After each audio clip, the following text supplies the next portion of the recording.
नमस्कार मंडळी, स्वागत आहे तुमचं एका नवीन व्हिडिओमध्ये। तर सर्वप्रथम तुमच्या सगळ्यांचं मनापासून आभार, थँक्यू सो मच। आपला जो यूट्यूब चॅनल आहे तो मॉनिटाईज झालेला आहे आणि आता त्या टॉपिकवर आपण नंतर बोलूया। आता उशीर झाला आहे, मी निघालो आहे पुण्याला, सध्या बेलापूरमध्ये आहे। रात्रीचे 9 वाजलेत। तर याच्या माझ्या पाठीमागं दिसतं विरकर ट्रॅव्हल्स म्हणून आहे, बॅक कॅमेरा मी तुम्हाला दाखवेलच। तर आता वाकडला चाललो आहे, नवी मुंबई बेलापूर ते पुणे वाकडपर्यंतचा आपला आजचा प्रवास असणार आहे। विरकर ट्रॅव्हल्स ही ट्रॅव्हल्स आमच्या गावचीच आहे, म्हणजे तुम्ही दत्तकृपा ट्रॅव्हल्सची व्हिडिओ बघितली असतील। तर मी आटपाडीपर्यंत जातो, तर ही आटपाडीलाच जाते, मुंबई टू आटपाडी डेली गाडी आहे। तर पहिला मी जेव्हा लहान होतो तेव्हा आम्ही याच गाडीने जायचो, नंतर या गाडीचा थोडा रूट चेंज झाला, त्यामुळे या गाडीने जात नाही। तर आज मला पुन्हा संधी भेटली या गाडीने प्रवास करण्याची, तर बघू आपला प्रवास कसा होतोय। तर तुम्ही पण रेडी राहा आणि आपला हा व्हिडिओ एन्जॉय करा।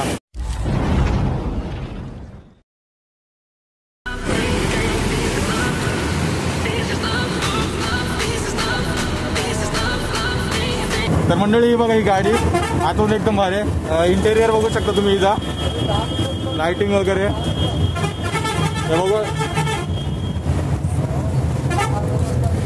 अजून गाडी पूर्ण भरलेली नाहीये।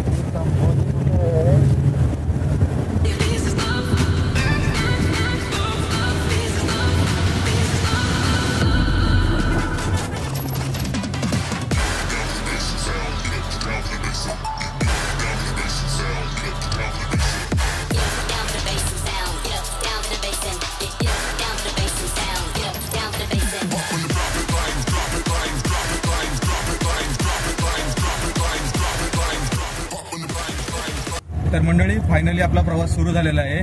9:45 म्हणजे 9:45 झालेले आहेत आणि 2x1 AC स्लीपर गाडी आहे। तर मी वरच्या कॉचमध्ये बसलोय। तर हा कॉच कसा आहे ते तुम्हाला दाखवतो। तर तुम्ही बघू शकता, हे पूर्ण मस्त अशी जागा आहे। या साईडला इथं लाइटिंग आहे, लाईट, इथं AC, पण काय माहित नाही यांनी बंद का केलंय, AC बंद आहे। या साईडला पण लाईट आहे आणि इथं पाठी चार्जिंग पॉईंट दिलेला आहे, हा चार्जिंग पॉईंट आहे आणि मोबाईल वगैरे ठेवायला। तसं स्पेस वगैरे परफेक्ट आहे, एकदम भारी आहे। फक्त AC चालू पाहिजे होतं, AC बंद आहे वाटतं, काय प्रॉब्लेम असेल, बाकी फुल कम्फर्टेबल आहे।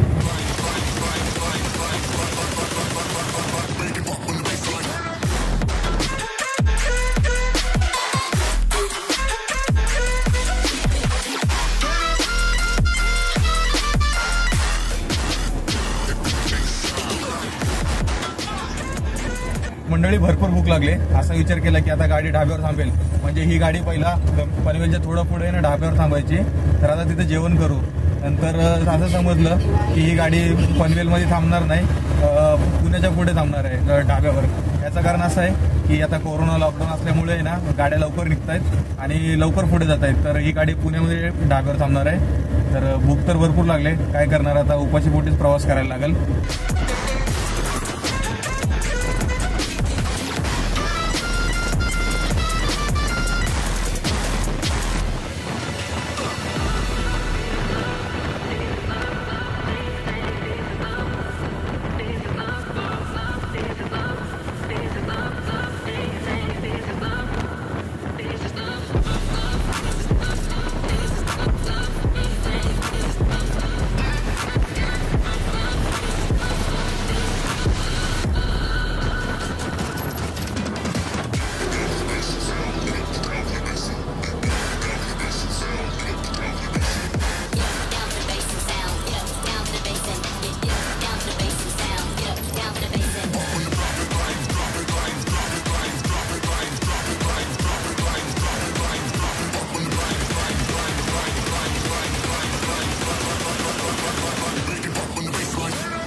तर मंडळी 11:15ला वाकडमध्ये पोहोचलो, पण पाऊस भरपूर होता त्यामुळे व्हिडिओ शूट करू शकलो नाही. घरी आलोय आता आणि आता व्हिडिओ कंटिन्यू करतोय. तर तब्बल 2 तासाचा प्रवास होता. छोटा प्रवास होता पण खूप भारी प्रवास झाला. नवी मुंबई बेलापूर तिथं मी 11:30 म्हणजे आपला प्रवास सुरू झाला. तिथं 11:15ला पोहोचलो, म्हणजे 2 तासाचा प्रवास होता. सिंपल प्रवास होता पण खूप मजा आली. माझ्या जुन्या आठवणी ताज्या झाल्या, कारण की जेव्हा मी लहान होतो तेव्हा या विरकर ट्रॅव्हल्सने गावाला जायचो. बट नंतर त्यांचा गावचा जो रूट आहे तो थोडा चेंज झाला, मग या ट्रॅव्हल्सने कधी प्रवास नाही केला, पण आज तो योग आला प्रवास करण्याचा. तर खूप मस्त वाटलं. तर मंडळी आता मेन मुद्द्यावर येऊया. जसं व्हिडिओच्या सुरुवातीला मी बोललो की आपलं चॅनल मॉनिटाईज झालंय, तर याच्यावर थोडं बोलू. तर तुमचं सगळ्यांचं परत एकदा मनापासून आभार. थँक्यू सो मच तुम्हाला सगळ्यांना, कारण की तुमच्या सगळ्यांच्या सपोर्टमुळेच आपला चॅनल मॉनिटाईज झालाय. 2000 सबस्क्रायबर झाले आपले. मॉनिटायझेशन साठी 1000 सबस्क्रायबर आणि 4000 तास वॉच टाइम लागतो. तो माझा 6 तारखेला कम्प्लीट झाला. मग मी 6 तारखेला मॉनिटायझेशन साठी अप्लाय केलं. मग 2 दिवस माझा चॅनल रिव्ह्यू मध्ये होता. मग युट्यूबवाल्यांनी माझा चॅनल चेक केला नीट. मग नंतर 8 तारखेला मला मेल आला की तुझा हा जो चॅनल आहे बंटी नरले, तो युट्यूब पार्टनर प्रोग्राम मध्ये ऍक्सेप्ट झालेला आहे, तर तू आता चॅनल मॉनिटाईज करू शकतो. तर तो मेल बघून फार भारी वाटलं, एक खुशी झाली. आणि जे 1000 सबस्क्रायबर आहेत, 4000 तास वॉच टाइम, तो असं काउंट करायला गेलं तर लई कमी वाटतो. पण जो क्रिएटर आहे, जो युट्यूबर आहे, जो व्हिडिओ बनवतो, त्यालाच माहिती असतं की किती मेहनत लागते. लवकर होत नाही. 1000 सबस्क्रायबर होतात लवकर, बट जे 4000 तास कसे कम्प्लीट करायचे हा एक मोठा टास्क असतो. पण तो तुमच्या सगळ्यांच्या सपोर्टमुळे तो आपला कम्प्लीट झालाय. तर परत एकदा तुमचं आभार आणि असाच सपोर्ट राहू द्या. आपल्याला चॅनल लवकरच ग्रो करायचं आहे. 2000 तर आता होतीलच लवकर. तर पहिला 5000 आपल्याला 5000 फोकस करायचंय. लवकर 5000चा सबस्क्रायबरचा टप्पा आहे तो पूर्ण करायचा आहे. तर अशीच साथ राहू द्या. तर चला मंडळी, आजच्या व्हिडिओमध्ये एवढंच. व्हिडिओ कसा वाटला ते मला कमेंट करून सांगा. आवडला असेल तर लाईक करा, आपल्या मित्रांसोबत शेअर करा आणि चॅनलला जर तुम्ही सबस्क्राईब नसेल केलं तर चॅनलला पण सबस्क्राईब करा. तर चला भेटूया एका नवीन व्हिडिओमध्ये. तोपर्यंत बाय बाय, टेक केअर.